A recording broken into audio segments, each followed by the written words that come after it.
I used to be a vegan. Alex O'Connor recently spoke on veganism. Let's hear what he has to say. And I used to think that the solution to this was just to not eat the products, to not pay for the products. It's essentially a boycott. Boycotts work, at least sometimes. Boycotts can be effective. And for a time, veganism was really beginning to take off. It seemed like it was really changing the world, and you become really convinced that the world one day will actually be vegan. I'm just not convinced that's going to work anymore. When you say veganism won't work, what exactly do you mean? And what do you think veganism is? Let's first be clear on what we're talking about here. Veganism was created and defined as the principle that humans should live without exploiting other animals. It's a mindset that rejects the idea that other animals exist to serve as tools and resources for the human animal. And that works, Alex. Like, holding this principle works. Having that mindset works. I know a lot of people who live by it, and it costs absolutely nothing to adopt this mindset.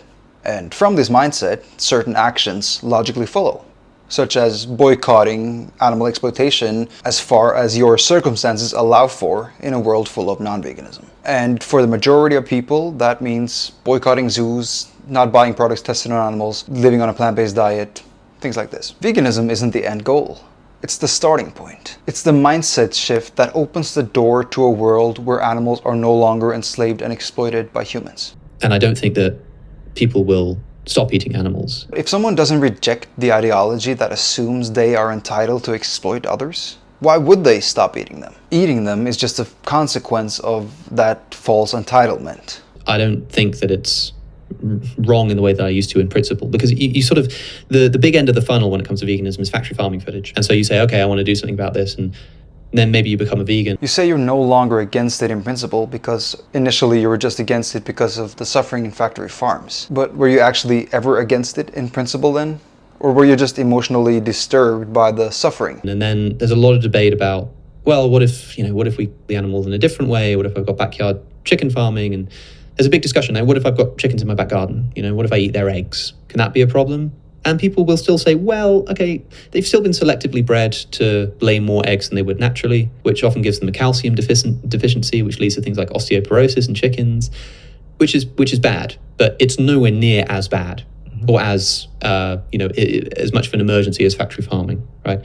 And so suddenly you're having these much more sort of nuanced debates about animal ethics, about what you have the right to do. You keep comparing practices, how bad one is versus another in terms of suffering. But you're missing the core issue. Veganism isn't about suffering in and of itself. The extreme suffering animals endure on factory farms is a symptom of an exploitative mindset. The issue isn't about how bad the practices are, it's about your mentality toward animals. And that part isn't nuanced, Alex. It's black and white. You either perpetuate the false belief that humans are entitled to enslave and exploit other animals, or you don't. You either believe it's justified to take advantage of their reproductive system, or you don't. You either see them as individuals worthy of autonomy and moral consideration, or as commodities to be used. Backyard egg farming sees them as tools for your benefit, and they're exploited because of that mindset. So why focus on finding better ways to oppress when we can just choose not to? Maybe I'm not able to convince you, Alex. So let's hear from an old friend of yours. Maybe he could help you remember who you are.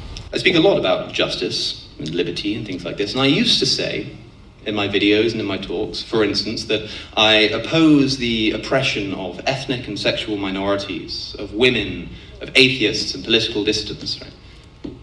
Not anymore. Now I just oppose oppression in all its forms. I oppose exploitation, not of particular groups or races or species at the expense of others. No, I just simply oppose exploitation wherever it occurs. And I think that we should all be doing the same thing. I don't get it, Alex. So you used to oppose oppression, but now you've decided that it's okay because the victims can't fight back or can't rebel against you? Why not let's start by eating cows, but not rearing them on factory farms? How about that? Why don't we sort of try to create more organic ways of farming these animals, at least as a start? And I will never again allow my culinary convenience to balance upon the corpses of innocent members of our moral community whose eyes I never had to look into, but saw more pain than I will ever even be capable of imagining, so that I could eat a pizza topping. Why not let's start by eating cows? And I will never again allow my culinary convenience to balance upon the corpses of innocent members of our moral community. Why don't we sort of try to create more organic ways of farming these animals? Organic ways of farming these animals. Organic ways of farming these animals. It's almost like you have a hard time saying it, like you don't actually believe your own words here. I don't know who swayed you or paid you to promote this weak-ass messaging, but instead of starting by, oh, let's eat cows but not factory farm them, why not start by recognizing at least one thing? Recognizing that we don't have to perpetuate the oppressive mentality that animals exist for our benefit. Would you agree with that, Alex? That there's nothing actually holding you back from just saying, you know what, I'm an animal, they're animals. It's not justifiable for me to keep believing that they are here to serve me. They're here for themselves, and I could just simply choose not to exploit them. And I'll remind you, ladies and gentlemen, all you have to do to end all of this, all that you have to do to end this intolerable misery, this unimaginable cruelty, this inexcusable contribution to moral catastrophe, is choose something else on the menu. Right, that's it. Okay, choose a cotton jumper instead of a wool one.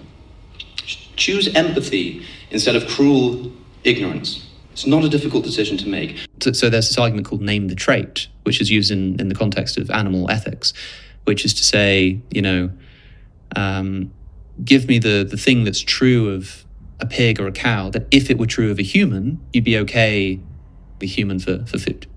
Right? So people say, well, you know, we kill animals because they're less intelligent than us. So we'll take a human being and make them less intelligent. Okay, Alex, so tell me, what is true of other animals that, if were true of humans, would justify viewing them as exploitable commodities? What trait would make it acceptable to deny their individuality, strip them of bodily autonomy, and adopt an oppressive mindset toward them? I might not be able to convince you, Alex, but perhaps you can. Don't consider it a problematic hurdle and a struggle to overcome, but the opportunity to be part of the greatest social justice movement that the world has ever known. When history looks back, do you want to be counted among the oppressors or among the liberators? You've got to make that choice.